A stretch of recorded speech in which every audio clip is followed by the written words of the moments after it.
ನಿಮ್ಮೂರಲ್ಲಿ ಚಳಿ ಹೇಗಿದೆ ರೀ? ನಮ್ಮೂರಲ್ಲಂತೂ ಸಿಕ್ಕಾಪಟ್ಟೆ ಇದೆ.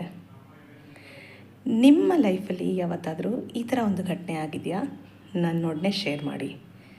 ಏನು ಅಂದರೆ, ಹೇಳೋಕ್ಕೇನೋ ಹೇಳಿಬಿಡ್ತೀವಿ, ಅದು ನಿಜ ಆಗಿಬಿಡುತ್ತೆ. ಈ ಥರ ಒಂದು ಘಟನೆ ಇವತ್ತು ನಮ್ಮ ಮನೆಯಲ್ಲೂ ಆಯಿತು.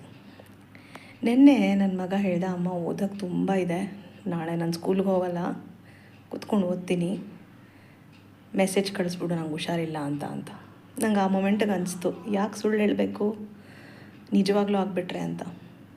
ತಗೋ, ಇವತ್ತು ಬೆಳಗ್ಗೆ ಹೇಳ್ತಾನೆ ಅವನಿಗೆ ಗಂಟ್ಲು ನೋವು, ಹುಷಾರಿಲ್ಲ, ಜ್ವರ. ಅದಕ್ಕೆ ಅಂದೆ, ಯಾವತ್ತೂ ಏನು ಹೇಳ್ತೀವಿ ಅಂತ ಆಲೋಚನೆ ಮಾಡಿಬಿಟ್ಟು ಹೇಳಬೇಕು ಕಣೋ, ಏನೇನೋ ಹೇಳೋದಲ್ಲ. ನೋಡಿ, ಇವತ್ತು ನೀನು ಹೇಳಿದ್ದು ನಿಜ ಆಗಿಬಿಟ್ಟಿದೆಯಲ್ಲ ಅಂತ.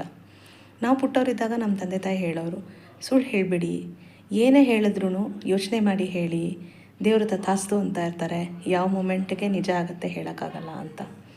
ಅದೇ ಥರ ಆಯಿತು ನೋಡಿ.